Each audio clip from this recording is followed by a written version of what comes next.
Yes, my friends, welcome back. I'm finally back in the UK. It's my first video I'm actually recording back here right now, and it comes at the perfect time. I had probably some of the 10 best days of my life on holiday. I wasn't expecting it to be that good. I've come back reinvigorated. I come back with more positivity. The mentals are all the way up here at this point in time, and honestly, I am so excited and ready for our Champions League game against Borussia Dortmund tomorrow night at 8 p.m. We played the first leg away from home, and obviously away goals don't really matter anymore, but I do kind of feel like, of course, when you're playing away from home, it means that the home team have to put in more of an attacking performance. And I think with our current state at this point in time as a team, we understand that the chemistry needs to improve, the understanding needs to be there. Players have to settle in this country more. Most of these new signings are still living in hotels at this point in time. You can see why time and patience is needed at this point in time, and I feel like maybe playing against opponents like Dortmund tomorrow could be the perfect ones to play against, because it should allow us, of course, to sit back a bit more and play on the transition. Now, there's a reason why our European form over the past few years now has been absolutely excellent. I do kind of feel like playing in Europe, it's a lot more open compared to playing in the Premier League. I keep saying this all the time. In the Premier League, most teams have an onus and are more willing to sit back and defend and have you attack them and try and break them down. To play that way all the time, to break opponents down of this tactical nature, is a lot harder and a lot more difficult than playing any other type of system. And I feel like in Europe, with there being more space and the opportunity to hit teams with the transition, we've seen what we've done under Graham Potter in Europe. We've seen the results versus AC Milan, how we've had comeback wins against Salzburg and other teams of that nature. I feel like this team is a lot happier when they're playing in Europe, and I'm expecting a team that's going to be committed and a team that's going to feel quite confident and ready for the challenge against Borussia Dortmund. I guess the question is though, is Graham Potter actually ready for the challenge against Dortmund? Because in his pre-match comments from a few days ago, he did come out stating that we need to have maximum humility against Borussia Dortmund. And for some people, it did feel like maybe Potter was being a bit too timid in regards to our hopes against Borussia Dortmund. He did sound a bit defeatist. He did seem like he was kind of making excuses up in case we did lose a game against Dortmund. Now, I'm not going to be telling or dictating to people how they should think about Potter's comments, but I'm going to give my thoughts and opinions. And for me, I actually think there's a bit of confidence from being this transparent and this honest by actually saying things for what they are, instead of gassing things up, overhyping things, or overestimating our odds against our opponents. For me, I think this is a bit of mind games actually. Deep it. We're playing in Dortmund Stadium. Dortmund are in great form. Currently, you'd imagine that most people feel quite confident that Dortmund could get a result against us based on how we are tactically at this point in time. The reality will always simply be this: it doesn't matter how many amazing talents you have, until these guys start to gel as a team, which is the most important thing in a team game at the highest level in football, then you could potentially be susceptible to losing matches in this current state. That is something to be aware of, but Potter didn't focus solely on that. It was just a precaution. And this is what I mean by the current conversation around Graham Potter. It's just forever black and white. And I'm sorry, some of the conclusions people are getting to with their answers just aren't good enough, in my personal opinion. And he still stressed that he's relying on the experience of the team, and still feels like we have good players that can cause a lot of danger towards Borussia Dortmund. So for me, this is a bit of like a tactical mind game, because now the pressure is now on Borussia Dortmund to take advantage of a weakened Chelsea team at this point in time. So I think right now is a good time to move on to actually discussing Borussia Dortmund. Now, I'm not here to be selling some dreams. We can't get carried away and we can't get too gassed. And I really want to stress that I feel like we should have maximum respect for Borussia Dortmund. They aren't the same Dortmund that we've typically known them as a team that plays super attacking football. They can't defend, and you can open them up, exploit them, and take advantage. Under Terzic, a new manager who replaced guys like, of course, Marco Rose, and of course, guys like Favre beforehand, it does feel like Dortmund are a lot more solid as a team now, in the attacking phase, in the defensive phase. And there's many reasons as to why Dortmund are a lot more united this season. I mean, currently in 2023, they are unbeaten. They've scored 17 goals. They're a lot more solid off the ball. They're a team that likes to use a zone-orientated style press. Now, some of these like terminologies they use in football, sometimes they do the most, but basically all this means is that players have a designated zone on the field, and whenever an opposition player steps into their zone, that player must press them at all costs and try and win that ball back. They defend more in a 4-1-4-1. It gives them more flexibility when it comes to defending because other players can drop back to fill holes, and it helps them even more when it comes to counter-attacking because other players can step up and create overloads as well too. In the Bundesliga, they are currently third, only 3 points off Bayern Munich, and Dortmund have every single right to feel confident about playing against us. They'll understand that we are currently in the process of improving and building this team.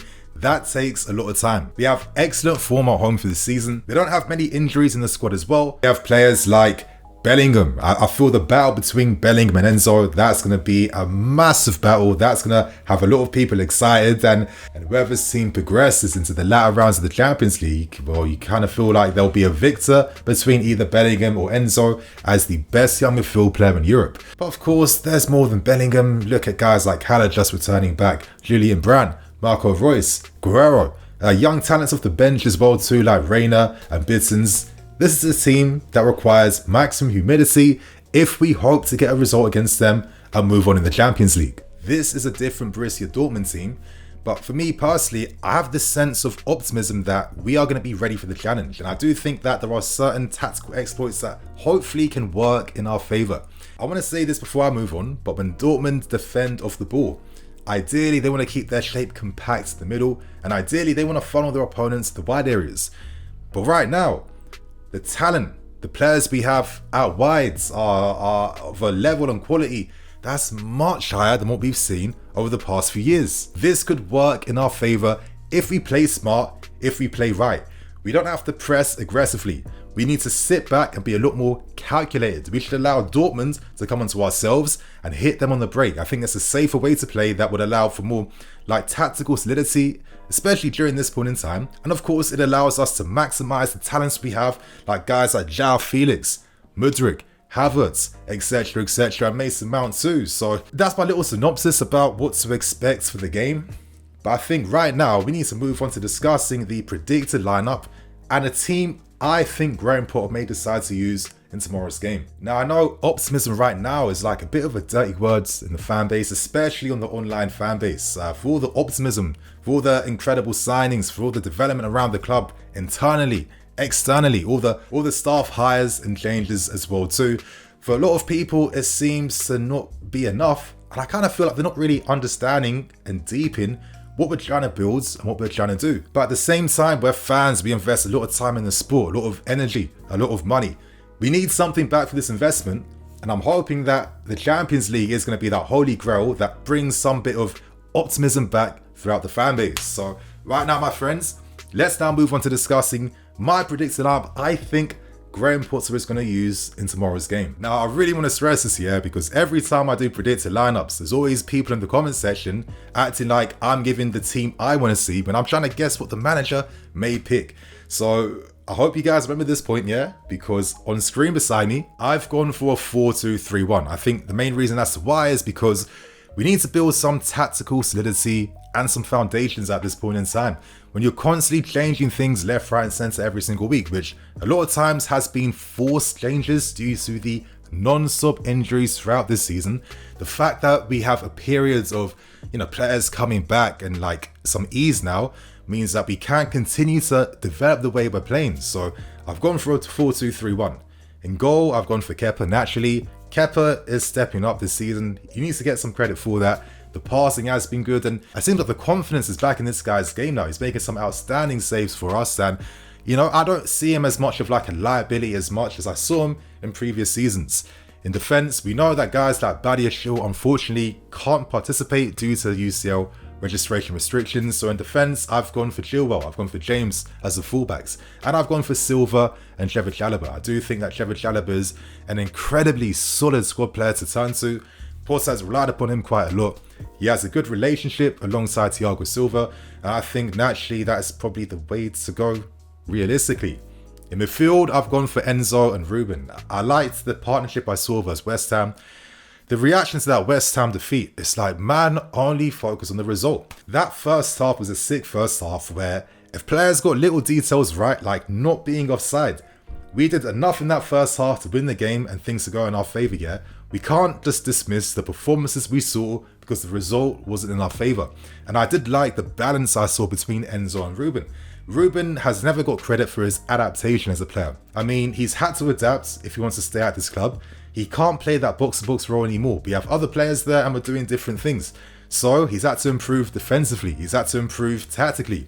And I do think that sense of physicality, tactical understanding, he becomes a valuable option to use alongside an Enzo Fernandez. Fernandez has come into this team and instantly is a superior upgrade in every sense of the word that upgrade means over Jorginho. It's not even a disrespect when someone is just better than you. It's just an acknowledgement and you have to accept it. But the way Enzo passes with purpose, the speed in which he passes with, the guy's recoveries, defending, it's just been a level above what I've seen from George. And this is just standard Enzo Fernandez. This isn't even Enzo Fernandez playing his best stuff yet. There's a lot more to come from him, but I think that he's going to be so important if we play more in the transition to play those passes to release the attack. And for those reasons in attack, I've gone for Mason Mount, João Felix in the middle, and of course Mudryk on the left hand side. Now Mount is a dirty one in the fan base, but personally I don't give two craps, to be honest with you. He's not a bad player at all. Having Mount on the right hand side, he has a good relationship alongside Reece James. There's like many a time where Mount is finding very intelligent interior spaces on the field, which allows Reece James to then break away in the final third. I want Reece James getting in the final third more. I want him influencing and bringing creativity from that right hand side, and even getting inside the box when opportunities come.